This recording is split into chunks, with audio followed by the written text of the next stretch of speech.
Hi అండి. ఏం వానలండి బాబు. హైదరాబాద్‌లో ఎడతెరిపి లేకుండా వారం నుంచి కురుస్తున్నాయి. బట్టలయి ఆరేస్తున్నాం గానీ అస్సలు ఆరట్లేదు. ముద్దు ముద్దలుగా అలాగే ఉండిపోతున్నాయి. గాలి వేయట్లేదు. ఏ కోసన ఎండనేదే రావట్లేదు. మరి ఎప్పటికి తగ్గుతాయో ఏంటో. ఇంకా యూట్యూబుల్లో, టీవీల్లో చూస్తుంటే ఇంకా వానలు, ఇంకా వానలు అని చెప్తున్నారు. ఈ వానకైతే నాకు వెజ్ పలావ్ చేయాలనిపించింది. ఎప్పుడు చేయలేదు. ట్రై చేశాననమాట. అది కూడా ఎందుకు ట్రై చేశానో చెప్తాను. నిన్న రాత్రి మా వారు ఈరోజు ఫ్రైడ్ రైస్ తెచ్చుకోనా అన్నారు. ఇక్కడ ఫ్రైడ్ రైస్‌లో అయి తెచ్చుకుంటున్నాం గానీ, ఫుడ్ కలర్‌లు ఏసేస్తున్నారండి బాబు. ఫుడ్ కలర్‌లు, టేస్టింగ్ సాల్ట్‌లు ఈ 2 లేనిదే అసలు ఏదో వంటే చేయలేము అన్నట్టు. మా సైడు ఫ్రైడ్ రైస్‌లు అయి చేస్తారు గానీ, మరీ అంత దారుణంగా అయితే ఉండరు. మా సైడు కారంతోనే సరిపెడతారు. ఎంత కారం వేస్తే అంతతోనే అయిపోతది. ఎంత కలర్‌ఫుల్‌గా కనపడితే అంతే కనిపిస్తది. కానీ ఇక్కడ బాగా కలర్‌ఫుల్‌గా కనపడాలని చెప్పి ఫుడ్ కలర్ అది ఏసేస్తున్నారు.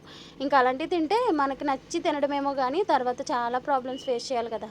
అందుకని వద్దని చెప్పాను. ఈరోజు నేనే అనమాట. ఇంత అడిగారు కదా పాపం, వెదర్ కూడా చల్లగా ఉంది, చేసి పెడదామని చెప్పి వెజ్ పలావ్ ట్రై చేద్దామని చెప్పేసి అన్నీ తీసుకొచ్చా. అన్నీ తీసుకుని వచ్చేటప్పటికి ఓ వర్షం. తడవకుండా రావడమేమో గానీ మొహానికి కొడుతుందని చెప్పి పక్కకైతే ఆగిపోయాము. తీరా ఇంటికొచ్చేటప్పటికి 1:30 అయింది. ఇంకా అప్పుడే మొదలు పెడితే 2:30 అయింది మొత్తం పూర్తయ్యేటప్పటికి. మా వారు వెజ్ పలావ్ ఎప్పుడూ ట్రై చేయలేదంట. ఓన్లీ ఫంక్షన్స్‌లో వేసే వాటిని తప్ప. సరే ఈరోజు స్పెషల్‌గా చేద్దామని చెప్పేసి ట్రై చేస్తున్నా.